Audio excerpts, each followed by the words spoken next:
Nataka kusema tena kwamba hizi ni fursa tumezipata. Tuache kuishi kwenye Ramadhani kwa mazoea, kwamba mwezi wa Ramadhani ni mwezi wa kunywa uji wa baada na tambi na vibibi. Tubadilisha vyakula, kuna vyakula hivyo ndio vyakula vya Ramadhani. Ikiingia Ramadhani basi lazima tupate harufu ya pilipili manga, ndio Ramadhani bwana. Yani tuna sura fulani juu ya Ramadhani ya kijinga kabisa ambayo haina mantiki yoyote. Badala ya kufanya yale tuliyotakiwa kuyafanya, ni msimu huu, msimu kama ni biashara basi soko ndio limefika kwenye kilele, watu wanauza kwa faida, wenzako wanauza, waleta bidhaa wanauza kwa faida, wewe umelala wasubiri gulio lishaisha ndio utafute bidhaa. Sasa tuko kwenye gulio hili na soko kubwa limefunguliwa, ya baghi alkhair aqbal, malaika wanakupigia kelele, ewe unatafuta khairi njoo. Wewe ndio kwanza uko barabarani, ndio kwanza wakoroma, ndio kwanza waminyana watu kwenye maskani, mabishana tu na mambo yasiyokuwa na maana. Sasa kama yalikupitikia hayo na mambo mazuri mazuri yakakukosa, ukawa wewe ibada yako ndio ile ile ya siku zote, wala hakuna mabadiliko yoyote katika mwezi wa Ramadhani, haya kumi la mwisho limekuja, jaa al-ashr al-akhir.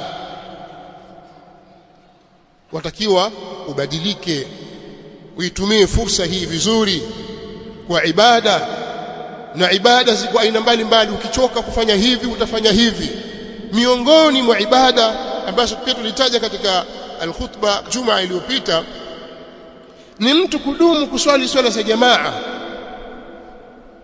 msikitini. Kwa wanaume, hudhuria swala za jamaa, dumu kuswali swala za sunna ar-rawatib, usiache.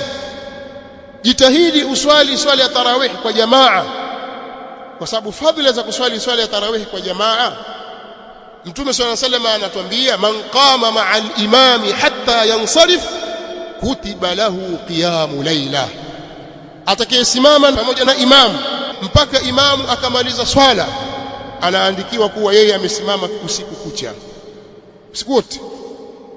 Lakini ukiswali nyumbani kwako peke yako huko hutapata, labda usimame usiku kucha kweli. Lakini umesimama na imamu pengine katika mwanzo wa usiku au katikati ya usiku, basi unaandikiwa kwamba wewe umeswali usiku wote. Jambo hilo litumie vizuri, usiache kuswali swala za sunna kama hizo, swala ya tarawih, qiyam.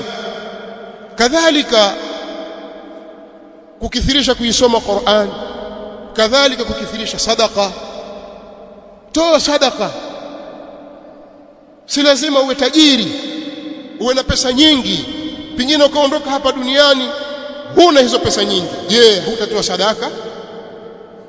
Toa kile ulichojaliwa na Allah subhanahu wa ta'ala, wa mimma razaqnahum yunfiqun. Kwa hiyo toa, na bora ya sadaka, sadaka ilikuwa bora na kheri ni ile inatokana na ufakiri na uchache. Wewe mwenyewe unahitaji pale, lakini ukamega pale, kwa ngoja nimsaidie na huyu. Sasa ndio wakati wake huu wa kutoa na kujitolea katika mambo ya khairat. Tuzinduke ndugu zangu katika imani, siku zimekwisha na umri nao waisha. Fursa tuzitumie vizuri. Wallahu ta'ala a'la wa a'lam.